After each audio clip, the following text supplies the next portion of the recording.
Eh, Selamat siang Pak, perkenalkan namaku Fernando Nicholas Siombing dengan NIM 12S25023.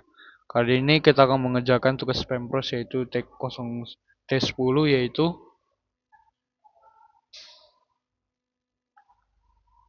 pointer to function.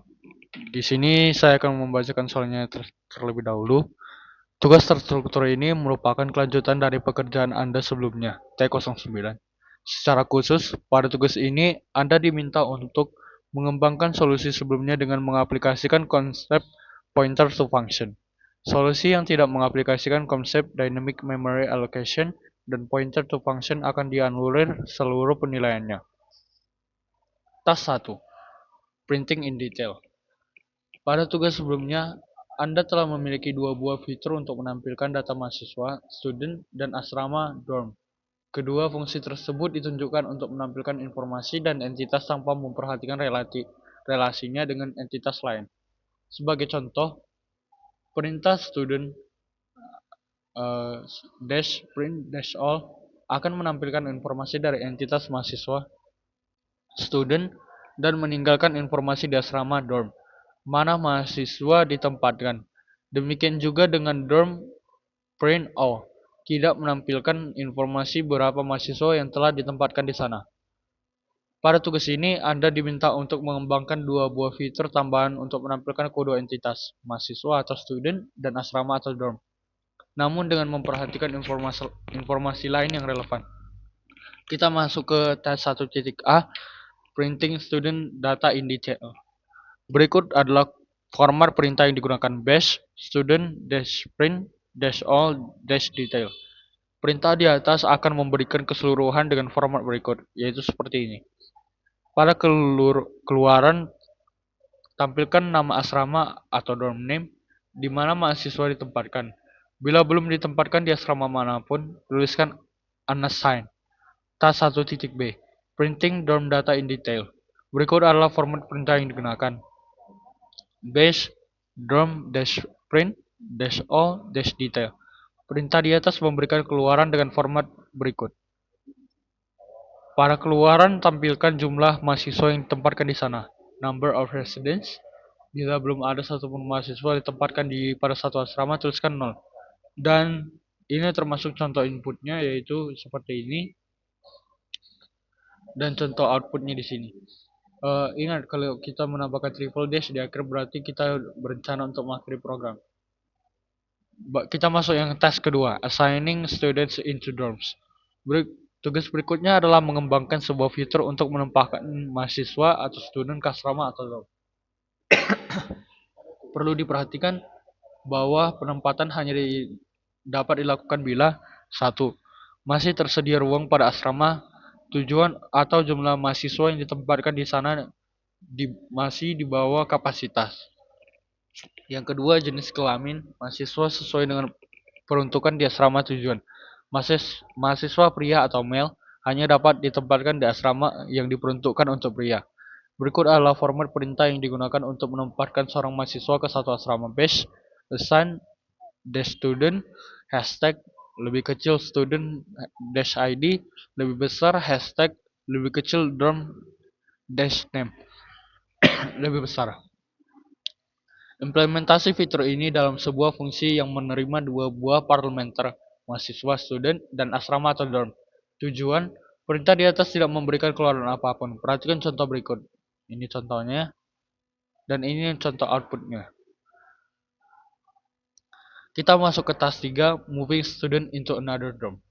Tugas berikutnya adalah mengembangkan sebuah fitur untuk memindahkan mahasiswa atau student ke asrama atau dorm yang lain. Perlu diperhatikan bahwa aturan pada task 2 tetap berlaku pada tugas ini. Implementasi fitur ini dalam sebuah fungsi yang menerima dua parameter, mahasiswa atau student, dan asrama atau dorm. Tujuan. Hal yang perlu diperhatikan adalah bila mahasiswa yang akan dipindahkan belum pernah ditempatkan pada asrama manapun, maka kita akan menjalankan task 2. Dan bila mahasiswa akan dipindahkan atau sudah ditempatkan pada satu asrama, maka asrama yang ditinggalkan harus menyesuaikan jumlah penghuninya. Berdasarkan informasi di atas, kembangkanlah satu pendekatan yang mengaplikasikan konsep pointer to function. function pointer akan merujuk ke fungsi yang dihasilkan pada task 2. Bila kondisi pertama terpenuhi, sebaliknya akan merujuk pada fungsi yang dihasilkan pada task 3. Pada laporan, harap untuk menunjukkan aplikasi pointer to function. Perhatikan contoh berikut. Ini inputnya.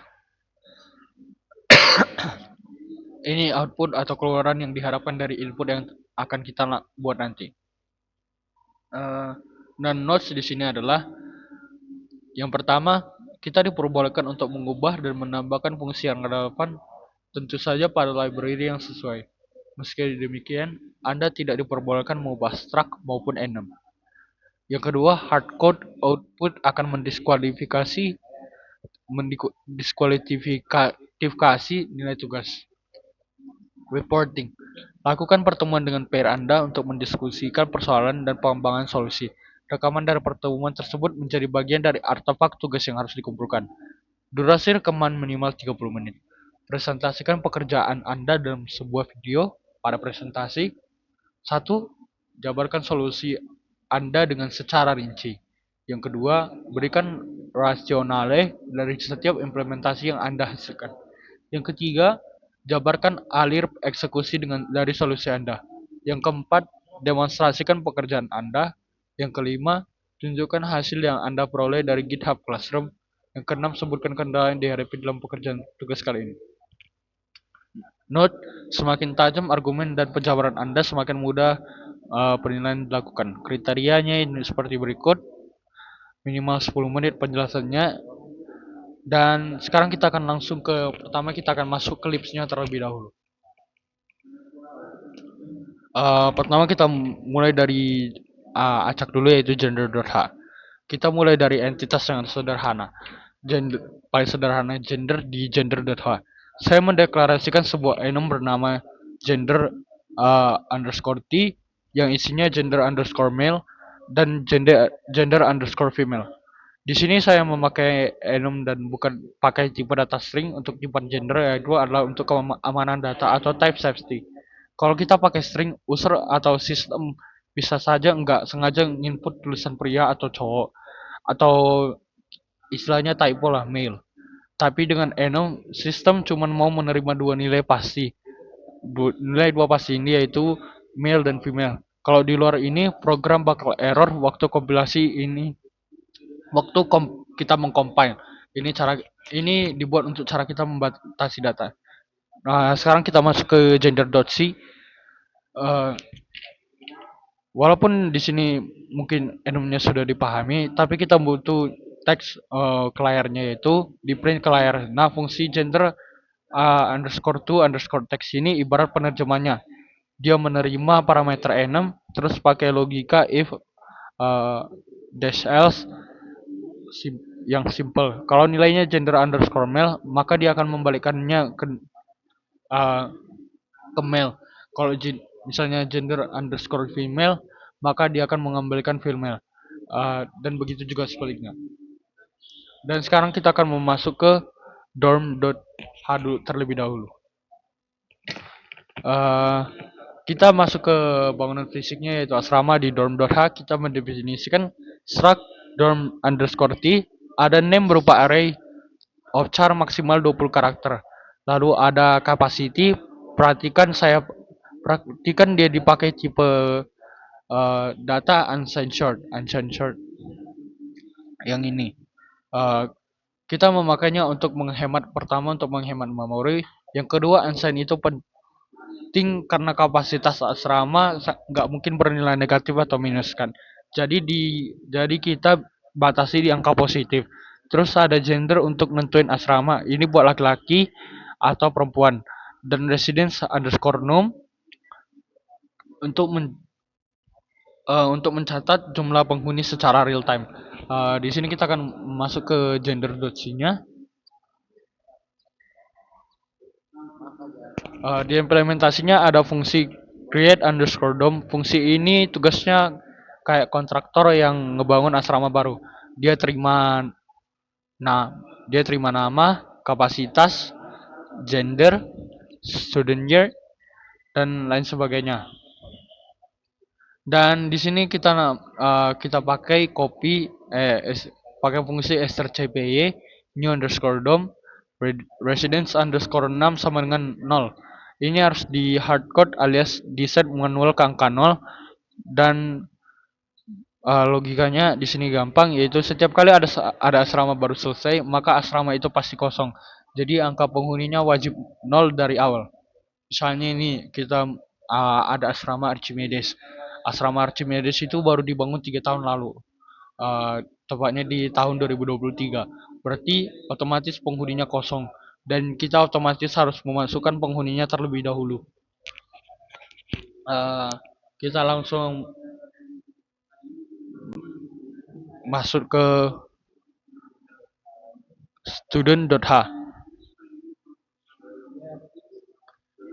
Sekarang kita di entitas utama kita.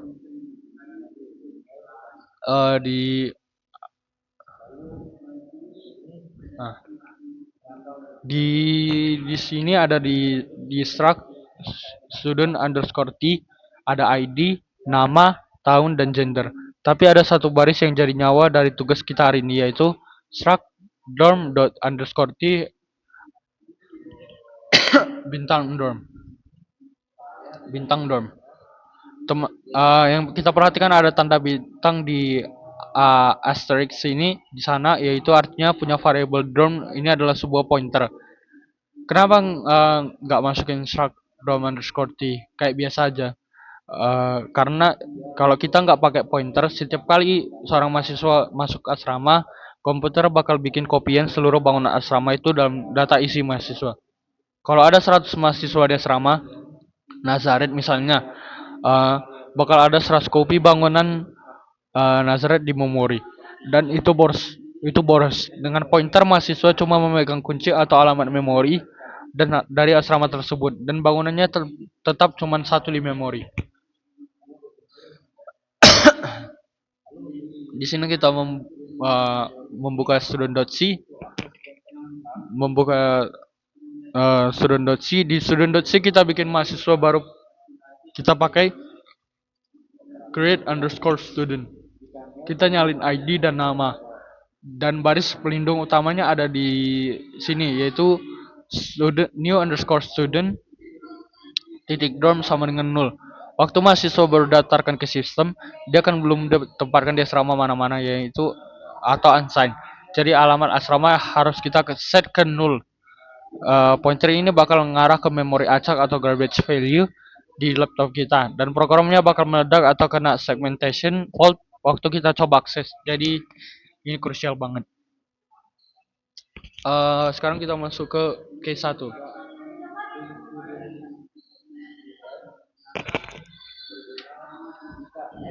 Di awal fungsinya ada main.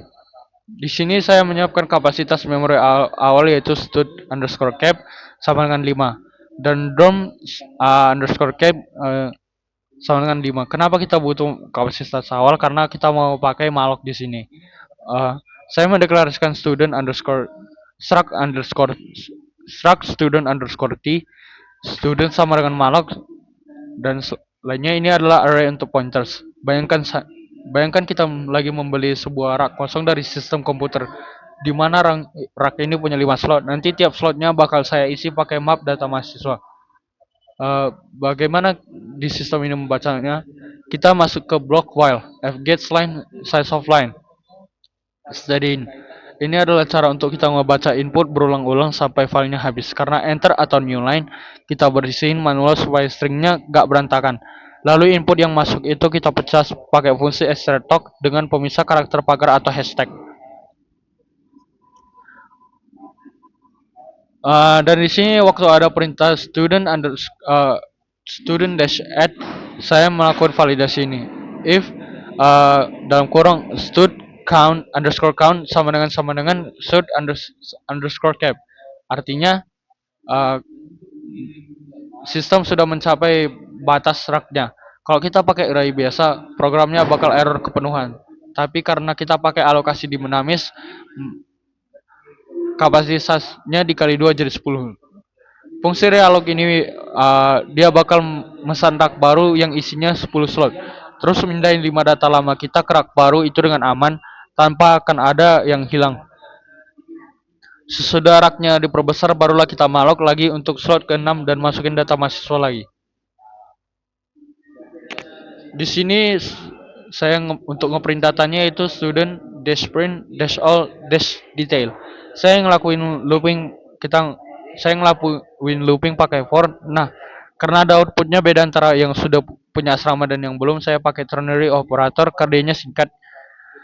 Dan logikanya itu kalau sistem nanya apakah pointer asrama mahasiswa ini nilainya nol, kalau true langsung cetak teks unsigned. Tapi kalau false, sistem bakal mulai mengeluarkan dereferencing atau masuk ke dalam alamat pointer itu, ngebuka struct asramanya dan ngambil variable name-nya. Dan di sini kita akan masuk ke soal kedua.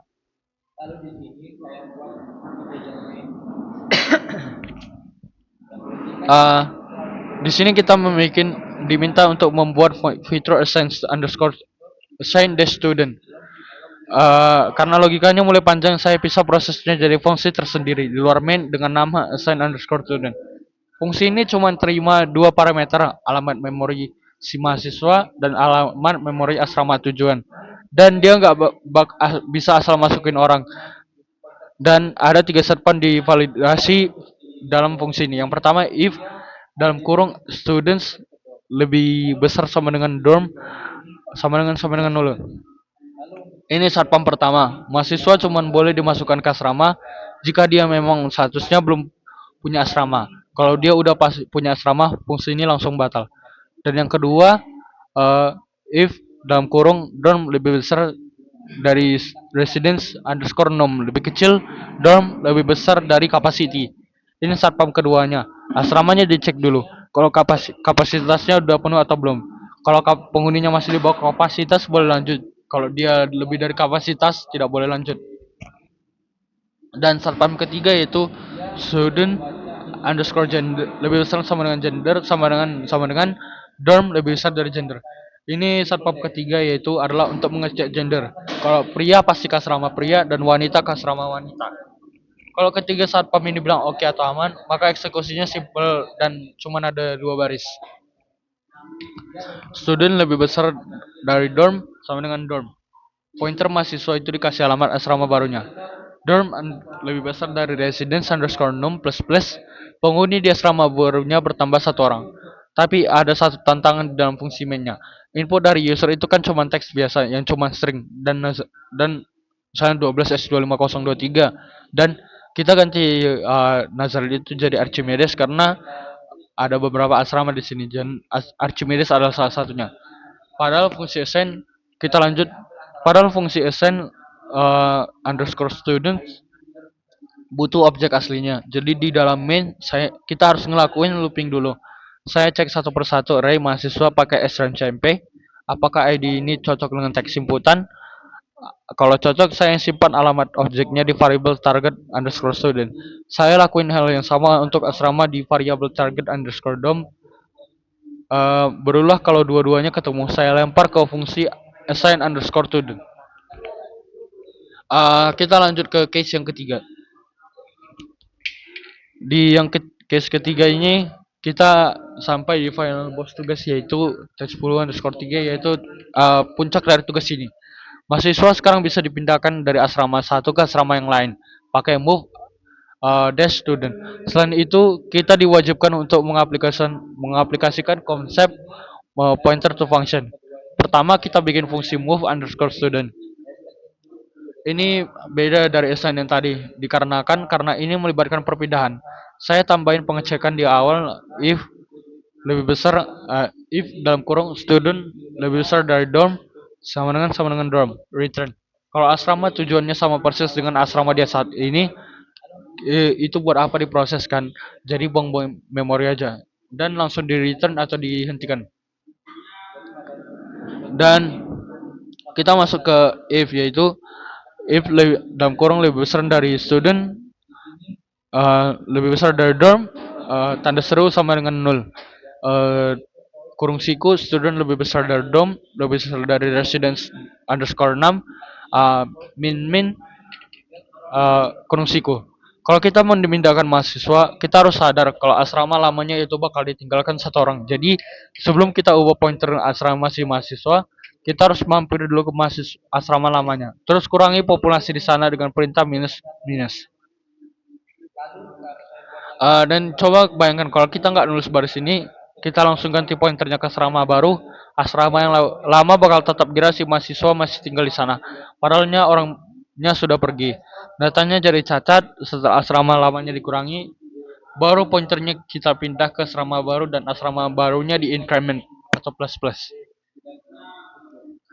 Eh, dan di sini selalu menuntut kita kalau dia belum punya asrama arahin tinggal fungsi ke task 2. Kalau mau pindah arahin dia untuk ke task 3. Alih-alih bikin logika if else panjang yang langsung manggil nama fungsinya, saya bikin variabel void dalam kurung uh, bintang dorm underscore action dalam kurung struct student underscore t bintang koma struct dorm underscore t bintang sama dengan 0. Ini adalah sebuah variabel yang tugasnya nyimpan alamat dari sebuah fungsi, bukan nyimpan data biasa. Saya kasih nama dorm underscore action. Terus kita bikin percabangan logika if dalam kurung target underscore students lebih besar dari dorm sama dengan 0. Kalau dia gelandangan atau belum ada asrama, maka dorm underscore action sama dengan assign underscore student. Variabel tadi saya isi dengan fungsi penempatan. Kalau ternyata dia udah punya asrama atau dorm action sama dengan student, variabel tadi saya ganti isinya dengan fungsi perpindahan. Di baris paling bawah terlepas dari fungsi apa yang lagi dipegang sama si dorm underscore action, saya tinggal manggil dorm underscore action target underscore student, koma target underscore dom. Program secara otomatis sangat elegan bakal ngejalanin fungsi yang benar. Ini bikin instruktur kode kita rapi banget. Dan di sini kita untuk penutup program yaitu memory cleanup. Dalam fungsi penutup di bagian paling bawah fungsi main, kita gak boleh lupa sama memorinya yaitu malloc. Memori yang kita pinjam dari malloc dan dialog tadi diisi. Kita boleh kalau kita meminjam memori kita wajib balikin. Jadi saya looping dari 0 sampai sejumlah mahasiswa. Terus manggil perintah terus manggil perintah free uh, students i. Setelah semua laci anak-anak dibersihin, baru rak utamanya saya hancurkan dengan free students. Hal yang sama saya lakukan buat asrama. Dengan begini kita bisa menjamin program ini 100% terbebas dari memory leak. Dan di sini saya akan pertama untuk menunjukkan GitHub Classroom-nya itu kita masukkan ke pertama saya buka Gmail dulu.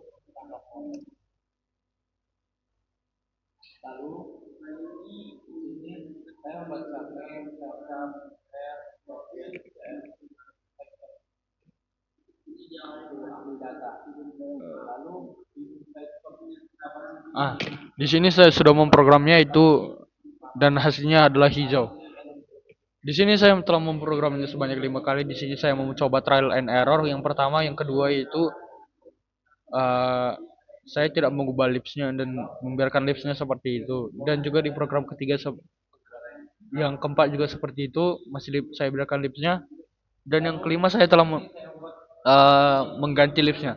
Dan sekarang di sini saya akan mencoba merun programnya, yaitu yang pertama kita melakukan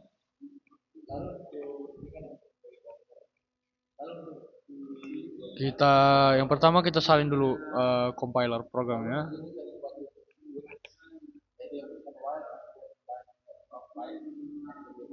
Ini kita merun task pertama dulu. Kita masukkan lagi.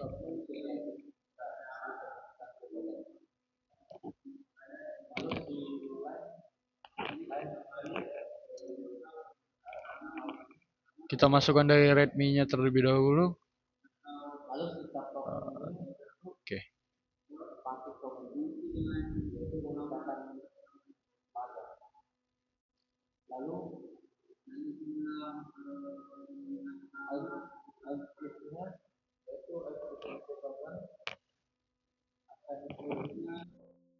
Kita paste. Nah, maka akan keluar sama seperti outputnya, dan kita mencoba untuk, dan seperti yang saya bilang tadi, triple dash 3 kali ini untuk mengakhiri program, dan kita masuk ke yang task kedua.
Nah, maka akan pas di sini ada Manim Nazaret Peniel Kapernaum.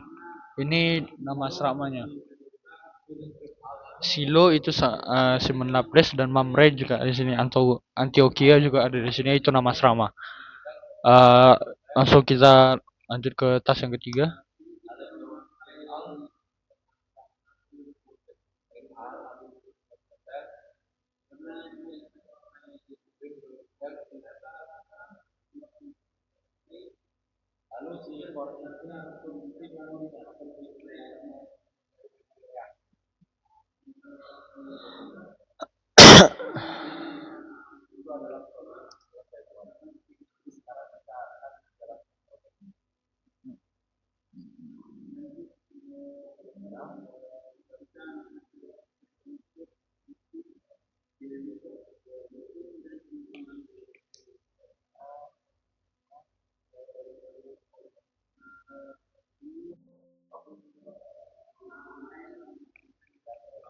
Dan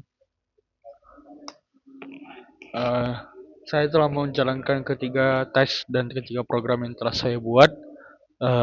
Dan sekian dari saya. Mungkin kesalahan yang saya lakukan di sini yaitu bahwa programnya terlalu panjang, dan saya tidak fokus dalam menjelaskannya karena programnya terlalu panjang, dan juga saya masih banyak kekurangan dalam penjelasannya. Mohon maaf jika ada salah kata. Saya Ferdinand Nicholas Shombing dengan NIM 12S25023 pamit undur diri. Terima kasih.